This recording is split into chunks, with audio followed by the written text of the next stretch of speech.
Assalamualaikum warahmatullahi wabarakatuh. Berjumpa lagi dengan saya Jinia Masolihah dengan NIM 22401086. Alhamdulillahirrahmanirrahim. Wabihi nasta'in wa ala umuri dunya waddin. Wassalatu wassalamu ala asrofil anbiya'i wal mursalin Sayyidina wa maulana Muhammadin wa ala alihi wa sahbihi ajma'in. Rabbi shrah li sadri wa yassir li amri wahlul 'uqdatam min lisani yafqahu qawli.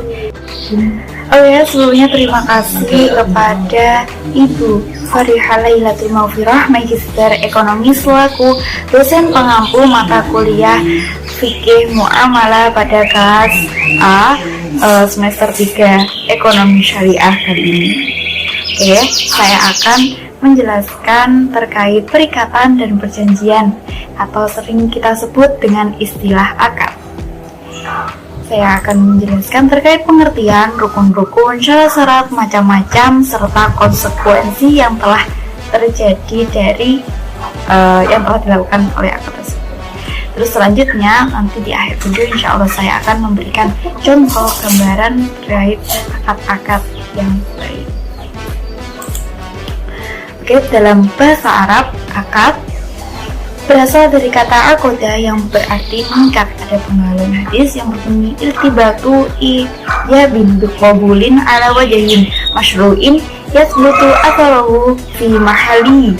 Dalam pengertian umum, akad ialah segala bentuk perikatan atau perjanjian yang dilaksanakan oleh seseorang dengan disertai komitmen untuk memenuhi dari akibat hukum syarak. Sedangkan dalam arti khusus, yakni pertalian antara ijab dan qabul atau yang sejajar dengan keduanya dengan cara yang telah dibenarkan oleh syariat agama. Lanjut kepada rukun-rukun akad. Rukun-rukun akad ada 4. Yang pertama yakni akid, yakni orang yang berakad atau berkesepakatan. Yang kedua ada mauqut alaih, yakni benda yang akan diakadi atau benda yang ada dalam transaksi jual beli tersebut. Terus yang ketiga ada maudu al-aqad, yakni tujuan pokok dalam melakukan akad. Jadi akad tersebut harus memiliki tujuan. Apa sih yang akan menjadi tujuan pokok dalam melakukan akad. Terus yang keempat yaitu ada siwat al-aqad, yakni terdiri dari ijab dan qabul. Ijab adalah ungkapan pertama yang dilakukan oleh salah satu pihak kepada pihak yang lain, terus dilontarkan kepada pihak kedua, yakni qabul yaitu pernyataan dari pihak kedua guna untuk menerima akad tersebut. Selanjutnya ada beberapa pendapat dari ahli fikih, diantara yaitu akad tidak sah kecuali dengan menggunakan siwat ijab qabul. Jadi dalam suatu perikatan, dalam suatu perjanjian, akad itu sangat penting dan tidak sah kecuali dengan menggunakan siwat ijab qabul. Siwat ijab qabul, jadi harus salaman, harus itu. Yang B ini akad jual beli tetap sah dengan menggunakan al-af'al. Af'al adalah perbuatan, jadi tidak harus dengan ucapan, tapi dengan perbuatan saja itu juga tetap sah dan tetap mewakilinya. Oke. Yang selanjutnya yakni akad bisa berbentuk dengan segala hal yang menunjukkan maksud serta tujuan dalam akad. Ini kalau yang ini ya, itu bisa kita terapkan dalam transaksi e-commerce dan transaksi Shopee, Tokopedia dan lain sebagainya. Jadi dalam akad bisa berbentuk dengan segala hal yang menunjukkan maksud serta tujuan dilakukan akad tersebut. Oke, selanjutnya ada syarat-syarat akad. Sini ada beberapa ketentuan dalam akad muamalah. Ini kedua orang yang melakukan akad harus cakap dalam bertindak. Dalam ini diartikan bahwasanya orang itu berakal. Jadi kalau orang yang tidak bercakap, seperti maaf, orang gila, itu akadnya tidak sah. Oke, yang kedua yakni sesuatu yang dijadikan objek akad dapat menerima hukumnya. Dalam hal ini, objek akad itu merupakan hal-hal yang diizinkan oleh syarak dan memang miliknya orang yang memberi akad tersebut. Oke, selanjutnya itu akad itu emang diizinkan bersyarat dan dilakukan oleh orang yang mempunyai hak melakukan meskipun dia bukan aqaid. Jadi bisa jadi barang ini dititipkan tapi emang mau dijual belikan untuk itu.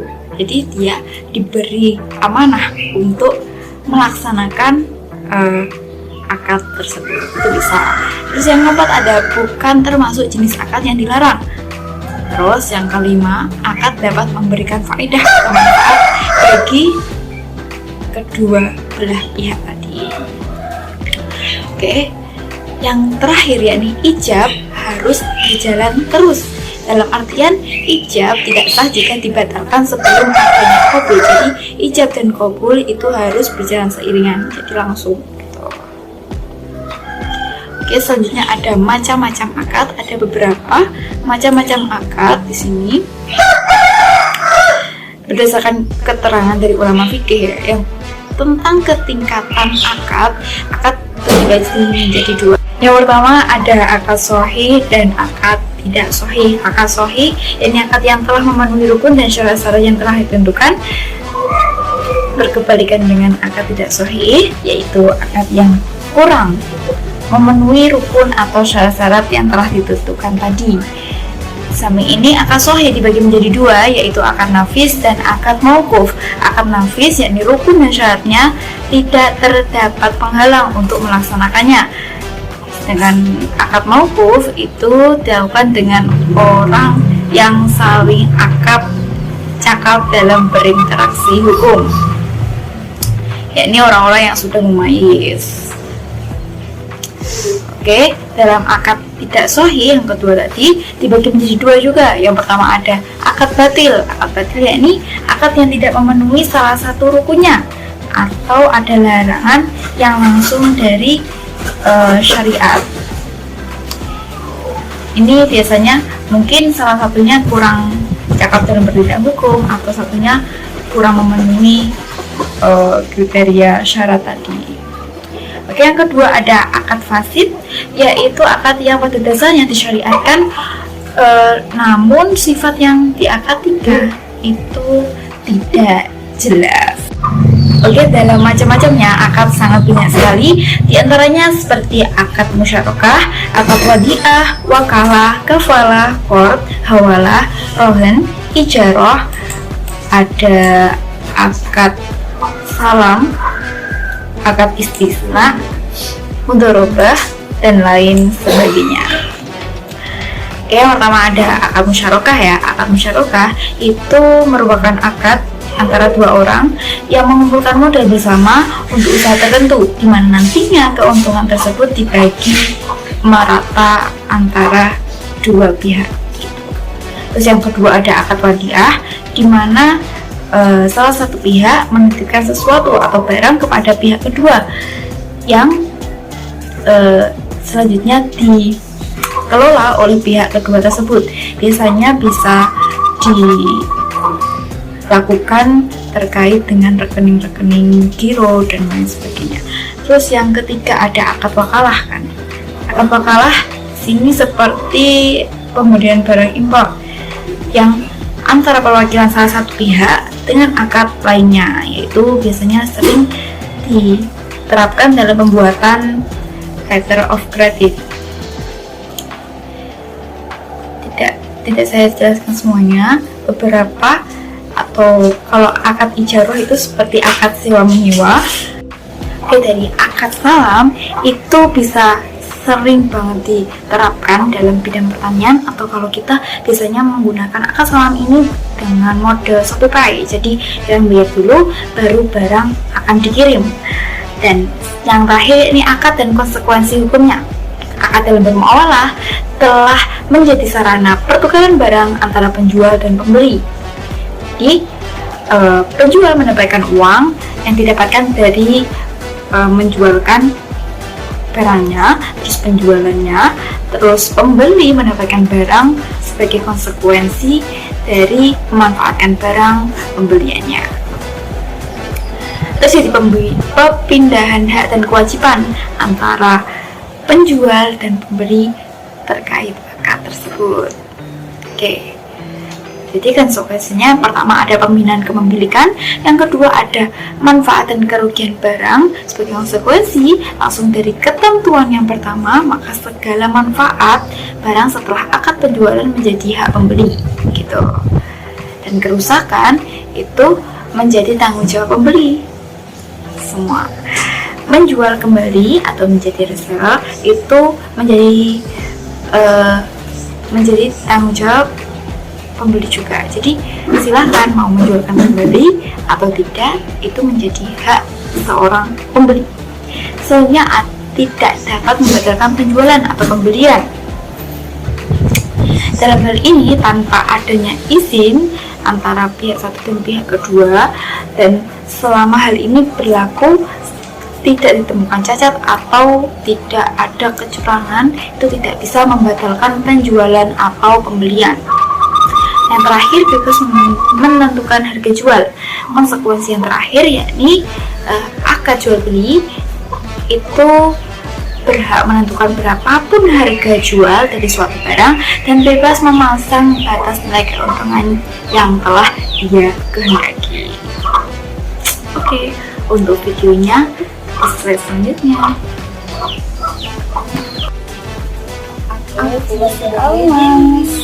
Assalamualaikum Waalaikumsalam. Aku mau cari botol minum mbak. Mbak masih jual botol buat minum? Oh ada mbak, bentar ya saya ambil ya mbak. Ini mbak botolnya, bisa teman pilih. Ini ada yang plastik dan ada yang kaca. Ada juga yang bisa custom nama buat minum. Mau buat ada sama ini sih biar mudah ke sekolah aja. Ini yang bagus mbak, plastik ini juga bagus.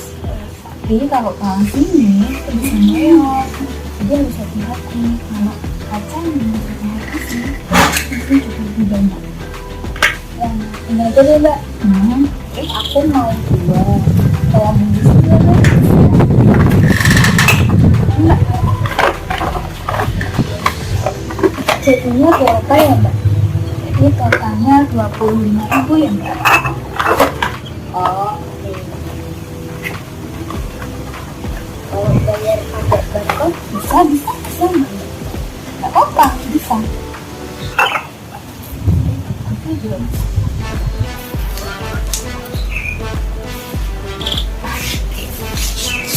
Terima ya mbak, udah masuk. Terima kasih ya. Ya sama-sama.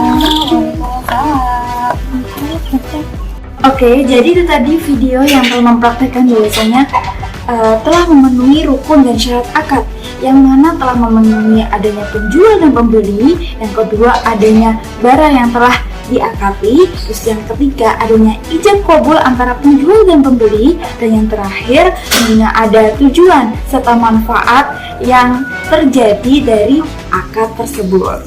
Oke, lantas bagaimana jika akad pada Shopee yang mengatasnamakan COD, terus ShopeePay yang mana penjual dan pembeli tidak bertemu langsung? Itu kembali lagi kepada akad jual beli yang mana tidak harus dengan berjabat tangan antara penjual dan pembeli. Jadi apapun hal yang mengisyaratkan bahwasanya telah menyetujui untuk membeli barang tersebut atau menjual barang tersebut, itu sama saja dengan memenuhi syarat sahnya akad. Jadi akad emang tidak sah tanpa adanya ijab kabul. Namun ijab kabul tidak hanya dengan ucapan antara penjual dan pembeli saja, bisa jadi karena af'al atau perbuatan ataupun maksud dari segala hal pun yang menunjukkan maksud dari penjual atau pembeli untuk membeli barang tersebut, itu juga menjadi syarat sahnya akad dan menjadikan akad tersebut menjadi sah. Oke, cukup sekian penyampaian dari saya, kurang lebihnya mohon maaf yang sebesar-besarnya. Ihdinas siratal mustaqim. Wassalamualaikum warahmatullahi wabarakatuh. Sampai jumpa.